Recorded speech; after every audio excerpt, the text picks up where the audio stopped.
নিরামিষের দিনটা কেন জানি না কাটতেই চায় না। দিনটা যে করে হোক কেটে গেলেও কিন্তু রাতের কী খাবার করব এটা ভেবে পাচ্ছিলাম না। বৃহস্পতিবার যেহেতু আজকে, তো নিরামিষই চলতে হবে। সারাদিন চালিয়েছি, কোনো মতে চলে গেছে, ভালো লাগে না, জানি না কেন নিরামিষ হতো। যাই হোক, এখানে রাতের খাবার করতে চলে এসেছিলাম। দেখো, বুঝে পাচ্ছিল না কী রান্না করব, তারপরে ভাবলাম সেদ্ধ ভাত করি, তো আলু সিদ্ধ দিয়েছিলাম। আর এদিকে দেখো আমি বেগুন ভেজে নিয়েছি, আর বাঁধাকপির বড়া করে নিয়েছিলাম। দেখো এখানে কাঁচা লঙ্কা ভেজে নিলাম, কারণ বেগুন ভাজা দিয়ে কাঁচা লঙ্কা মাখলে খুব ভালো লাগে ভাতে। যাই হোক, আর এখানে দেখো কয়েকটা শুকনো লঙ্কা ভেজে নিচ্ছি, যেহেতু আলু সিদ্ধ দিয়েছিলাম, বললাম যে সেদ্ধ ভাত খাবো।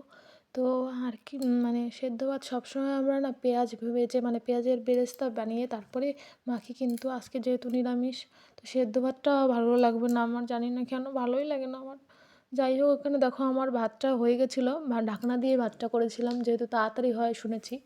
যাই হোক, তারপরে নামিয়ে নিয়েছিলাম ভাতটা, আর এদিকে বসিয়ে দিয়েছিলাম ফুচকার খাবার। ফুচকা বলতে আমার ছেলে আর আমার শ্বশুরের খাবার, দুজনই একই খাবার খাবে, কারণ আমার শ্বশুর যেহেতু অসুস্থ আছে বলছিলাম, তো ওই জন্য আর কি একই খাবার খাবে রাত্রেবেলা। এখানে ওটস দিয়েছিলাম আর চাল ডাল গুঁড়া করেছিলাম, তার সাথে দিয়েছিলাম মুড়ির গুঁড়া আর হলো সয়াবিন। যাই হোক, ওগুলো দিয়ে রান্না করেছিলাম, আর এখানে দুধ বসিয়ে দিলাম।